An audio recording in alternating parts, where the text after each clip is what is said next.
সুদানের শান্তিরক্ষী বাহিনীর ঘাঁটিতে সন্ত্রাসী হামলা, বাংলাদেশের ৬ সেনা সদস্য নিহত, আহত আরও ৮ জন। প্রধান উপদেষ্টার শোক। শহীদ বুদ্ধিজীবী দিবস আজ, শ্রদ্ধার জন্য প্রস্তুত বধ্যভূমি। ৫৪ বছরে হত্যাকারীদের বিচার না হওয়ায় স্বজনদের আক্ষেপ। নির্বাচনে ভোটারদের ডাক সেবা সহজ করতে জোরালো ভূমিকায় এবার মালদ্বীপ পোস্ট। দুই দেশের যৌথ উদ্যোগে খুশি প্রবাসীরা। দর্শক, স্বাগত নিউজ 24 প্রবাসী সংবাদে। পুরো সংবাদে আপনাদের সাথে আছি আমি ফয়সাল মাহমুদ। দেখছিলেন বিআরবি কেবলস সংবাদ শিরোনামগুলি। এবারে পুরো খবর। সুদানের আবেইয়ে জাতিসংঘ শান্তিরক্ষী বাহিনীর ঘাঁটিতে সন্ত্রাসী হামলায় 9B ইউনিটে বাংলাদেশ সেনাবাহিনীর 6 সদস্য নিহত হয়েছেন। এতে আহত হয়েছেন 3 নারী সেনা সদস্য সহ 8 জন। জানা গেছে আহতদের মধ্যে 4 জনের অবস্থা গুরুতর। শনিবার রাতে হামলার খবর নিশ্চিত করেছে আন্তঃবাহিনী জনসংযোগ পরিদপ্তর ISPR। এতে গভীর উদ্বেগ প্রকাশ করেছে বাংলাদেশ সেনাবাহিনী। আরও জানা গেছে বাংলাদেশের সেনা সদস্যদের সাথে সংঘর্ষ এখনও চলছে। এই ঘটনায় গভীর শোক জানিয়েছেন অন্তর্বর্তী সরকারের প্রধান উপদেষ্টা ডক্টর মোহাম্মদ ইউনূস। এছাড়াও শোক জানিয়েছেন বিএনপির ভারপ্রাপ্ত চেয়ারম্যান তারেক রহমান।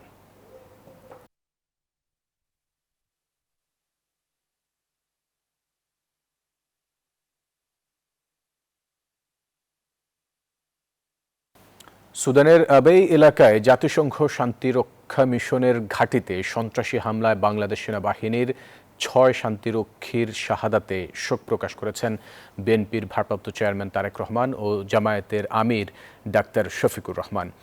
ফেসবুকে দেয়া এক পোস্টে বিএনপির ভারপ্রাপ্ত চেয়ারম্যান তারেক রহমান নিহতদের আত্মত্যাগকে জাতির গর্ব হিসেবে উল্লেখ করেন এবং আহতদের দ্রুত সুস্থতা কামনা করেন। তিনি জানান, জাতিসংঘের পতাকা তলে বিশ্ব শান্তি রক্ষায় জীবন উৎসর্গকারী শহীদ শান্তিরক্ষীরা জাতির গর্ব এবং তাদের আত্মত্যাগ বাংলাদেশের ইতিহাসে চিরস্মরণীয় হয়ে থাকবে। তিনি নিহতদের রুহের মাগফিরাত কামনা, শোক সন্তপ্ত পরিবারের প্রতি সমবেদনা এবং আহত সেনা সদস্যদের দ্রুত আরোগ্য কামনা করেন। এই ঘটনায় গভীরভাবে শোকাহত জামায়াতের আমির ডাক্তার শফিকুর রহমান। ফেসবুক পোস্টে তিনি জানান, আন্তর্জাতিক শান্তি প্রতিষ্ঠার মহৎ দায়িত্ব পালন করতে গিয়ে সাহসী সেনা সদস্যরা যে আত্মত্যাগ করেছেন, জাতি তা কৃতজ্ঞ চিত্তে স্মরণ করবে। তিনি শহীদদের রুহের মাগফিরাত কামনা করেন এবং শোক সন্তপ্ত পরিবারের প্রতি গভীর সমবেদনা জানান।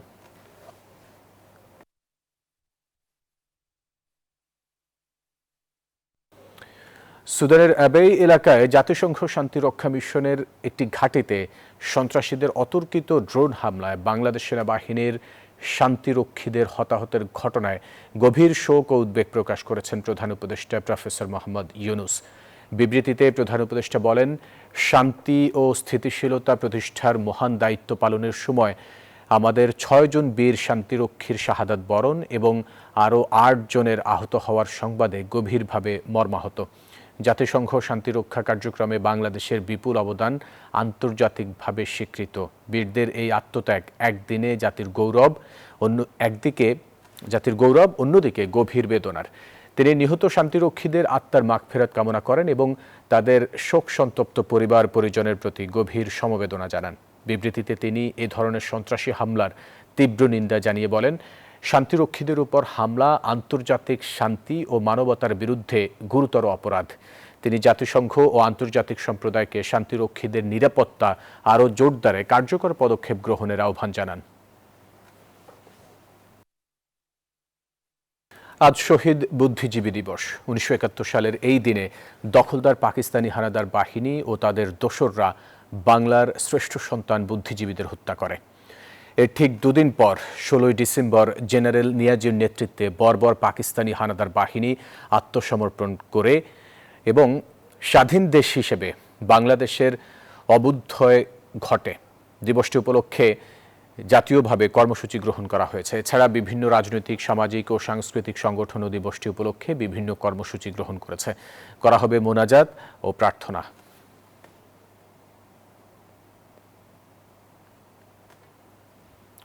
পনেরো বছর ধরে মুক্তিযুদ্ধকে পণ্য করে রাজনৈতিক সুবিধা নিয়েছে আওয়ামী লীগ সরকার। আর গণঅভ্যুত্থানের পর থেকে বছরখানেক ধরে মুক্তিযুদ্ধকে করা হয়েছে অবহেলা, এমন মন্তব্য শহীদ বুদ্ধিজীবীদের সন্তানদের। তাই বাংলাদেশের জন্মলগ্নের অখণ্ডিত ইতিহাস জেনে তরুণ প্রজন্মকে দেশ গড়ার কাজে এগিয়ে আসার আহ্বান জানিয়েছেন শহীদদের স্বজন ও রাষ্ট্রবিজ্ঞানীরা। শহীদ বুদ্ধিজীবী দিবস ঘিরে আসাদুজ্জামান কানুনের ছবিতে অন্তরা বিশ্বাসের প্রতিবেদন।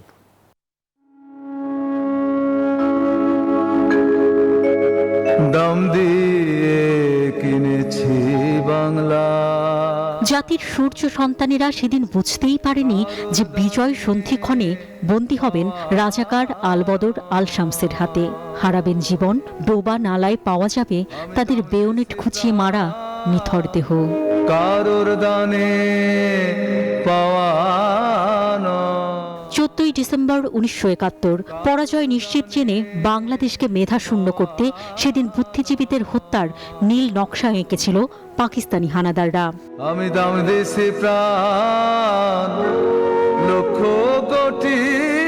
বিজয়ের আভাস পেয়ে সেদিন গৌরবে বুক ভরে গিয়েছিল মোফাজ্জল হায়দার চৌধুরীর। হঠাৎ করেই দরজায় কড়া নাড়ল কারা, নিয়ে গেল তাকে।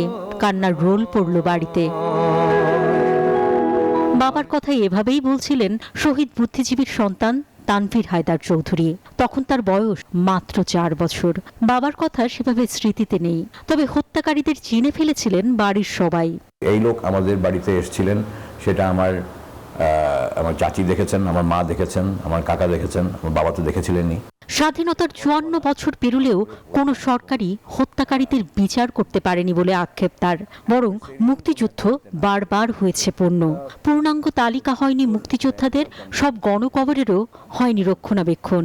ওই মুক্তিযুদ্ধের আদর্শের কথা অনেক বলা হতো, কিন্তু সেটা কতখানি কি চর্চা করা হতো সেটা আমরা দেখেছি। আমার মনে হয় পণ্য করা হচ্ছে, হ্যাঁ, এবং এগুলো নিয়ে কে কোন সুবিধা আদায় করতে পারবেন সেই কাজগুলো আমার মনে হয় অনেকটা হয়েছে।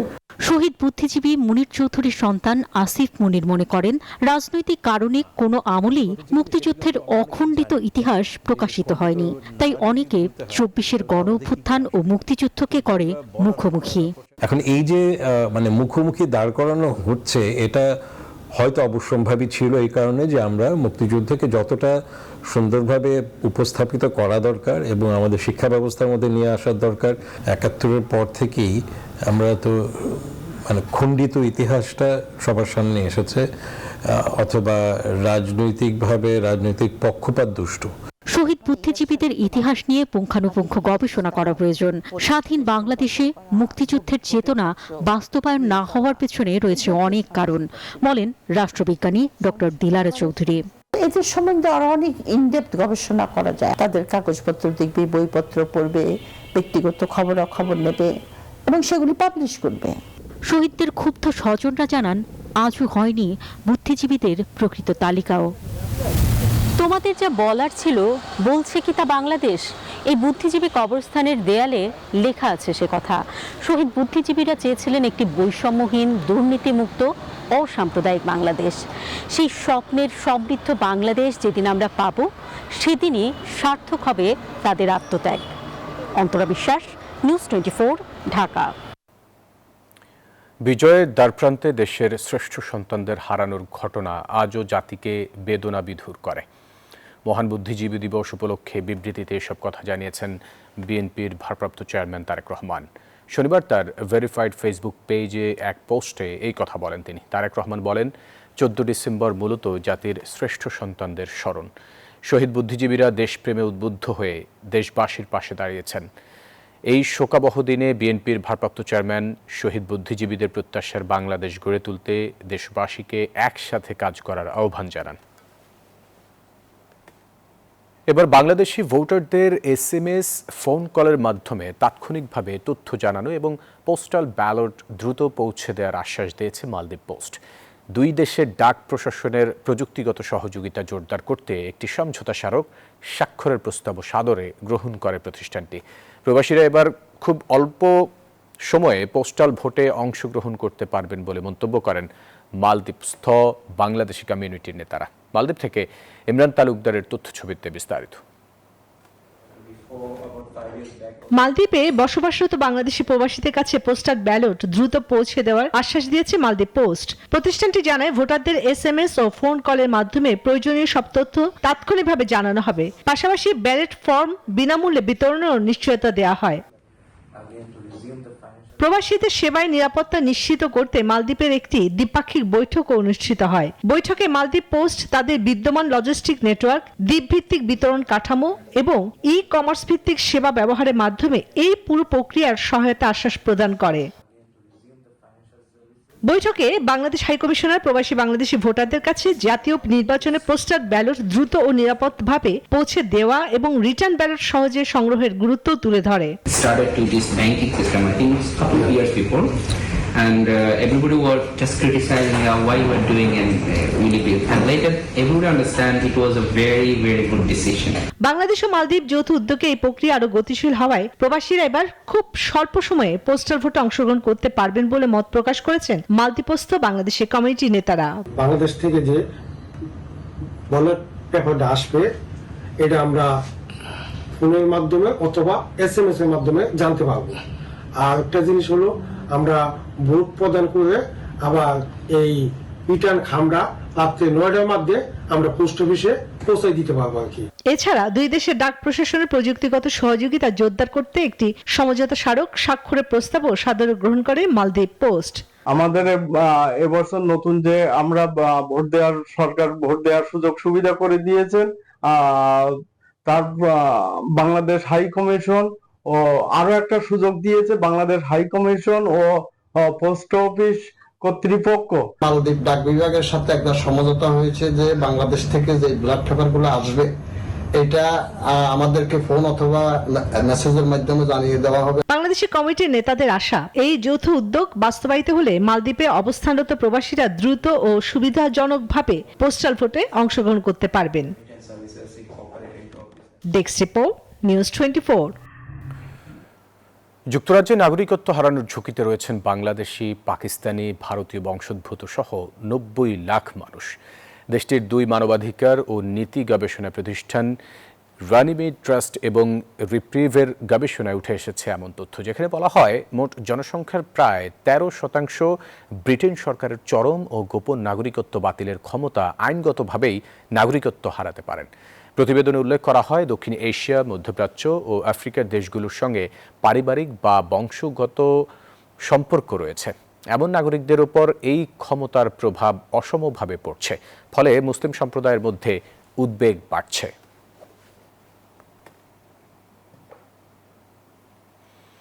সামাজিক ও রাজনৈতিক অবদান রাখা মালদ্বীপে কমিউনিটির সদস্য আহমেদ কামালের মৃত্যুতে মাগফিরাত কামনায় মালদ্বীপ যুব দলের উদ্যোগে দোয়া মাহফিল অনুষ্ঠিত হয়েছে।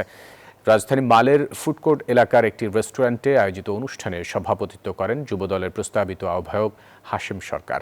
প্রধান অতিথি ছিলেন মালদ্বীপ বিএনপির সহ সাংগঠনিক সম্পাদক মনিরুল ইসলাম।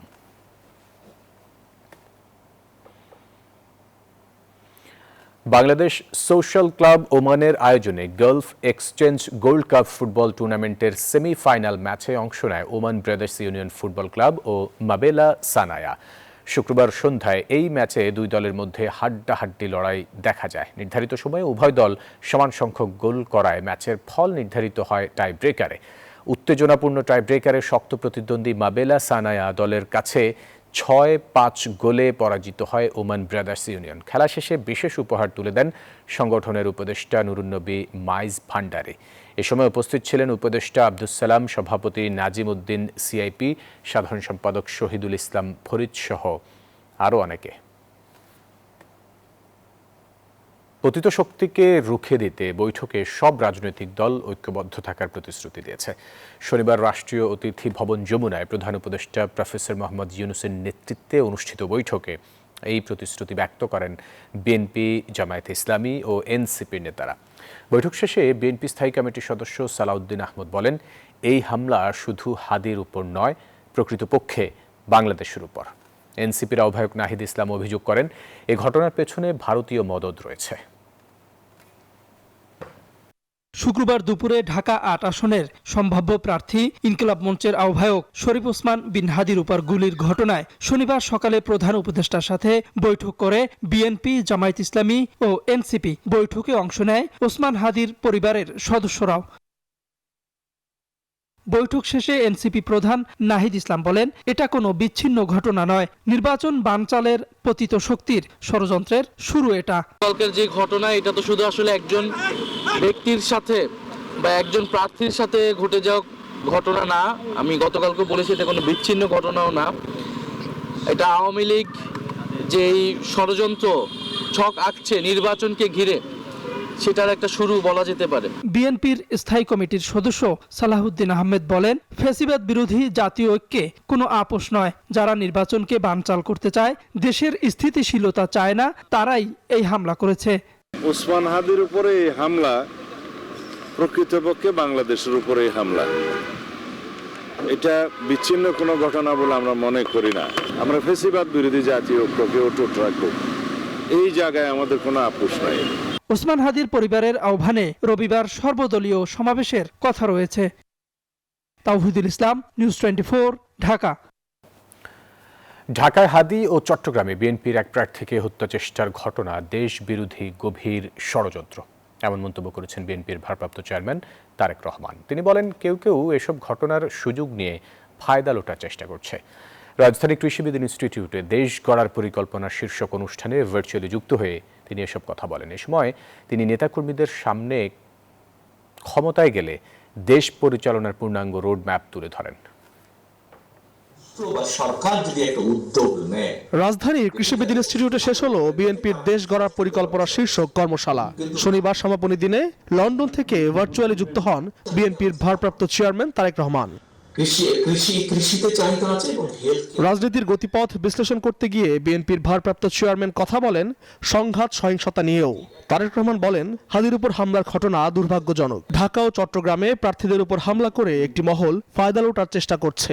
গতকাল অত্যন্ত দুর্ভাগ্যজনক একটি ঘটনা ঘটিয়েছে যে কোনো একটি মহল। তার কিছুদিন আগে আমরা দেখেছি চট্টগ্রামে আমাদের একজন প্রার্থীর উপরে একই রকম ঘটনা ঘটেছে। এই ঘটনাগুলো দিয়ে কেউ কোনো ফায়দা লোটার অবশ্যই তো চেষ্টা করছে। আগামী নির্বাচন খুব একটা সহজ হবে না বলেও ফের নেতাকর্মীদের সতর্ক করেন তারেক রহমান।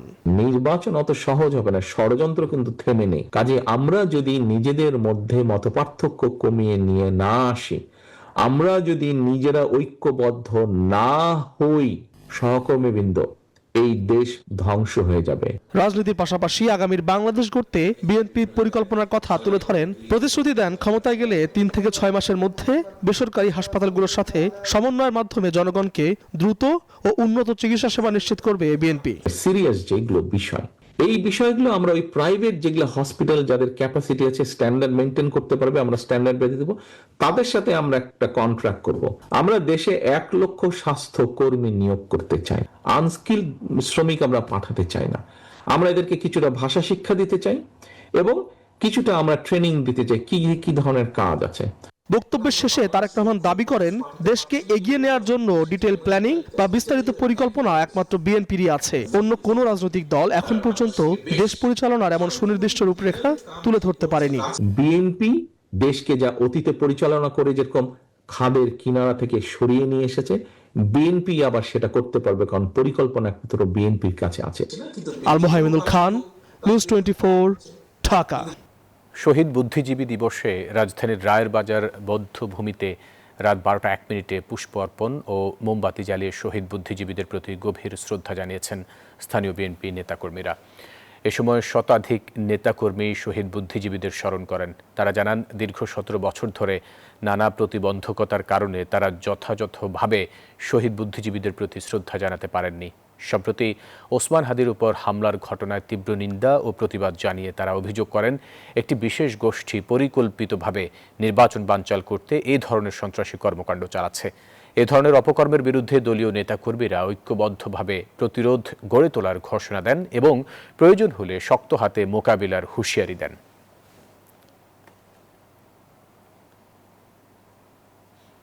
এবারে খেলার খবর।